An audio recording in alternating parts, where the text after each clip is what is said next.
जहाँ पर इनका आश्रम है, मारीच, सुबाहु, ताड़िका, इस क्षेत्र में जब जब भी यज्ञ होता है, हवन होते हैं, ये सभी इसमें विघ्न डालते हैं।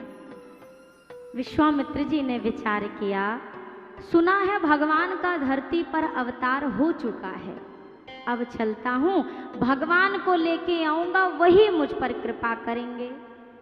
विश्वामित्र जी चले हैं, मार्ग में सोचते जा रहे हैं, इस बहाने जाऊंगा आंसू बहाने के लिए, प्रभु की दी हुई जिंदगी में प्रभु को लाने के लिए। जाकर कहूंगा आपने वन में मुझे, घर में मुझे बुलवा लिया, किंतु मैं आया तुम्हें वन में बुलाने के लिए।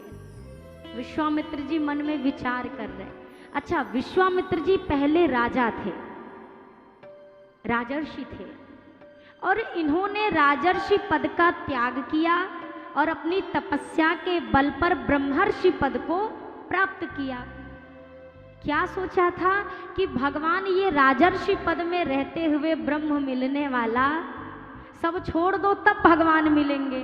और भगवान की लीला देखिए, विश्वामित्र जी सब छोड़ के जंगल गए और भगवान ने इनका जंगल छुड़वा के घर में बुलवा लिया कि हम तो घर में आ चुके हैं। अब ये प्रसंग कहता है कि आवश्यक नहीं है कि भगवान जंगल में ही मिले, और जरूरी ये भी नहीं है कि घर में ही मिले।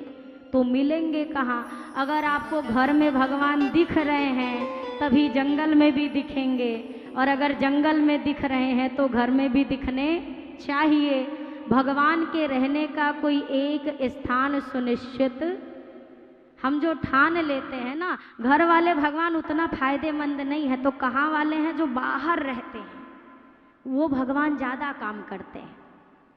अगर घर वाले भगवान के प्रति श्रद्धा होगी तो ही भगवान जो बाहर बैठे हैं ना तीर्थ में, उनके प्रति भी श्रद्धा जगेगी। विश्वामित्र जी गए कि मैं जंगल में जा रहा हूँ, घर छोड़ रहा हूँ, और भगवान जंगल छोड़ के घर में चले आए। विश्वामित्र जी ने सोचा, भगवान आपने मेरा जंगल छुड़वाया है ना, तो मैं भी आपका घर छुड़वा दूंगा, और अगर आपने मेरा वन बसा दिया तो वादा करता हूँ मैं आपका घर बसा दूंगा। अगर आपने मेरा काम किया तो मैं आपका करूंगा।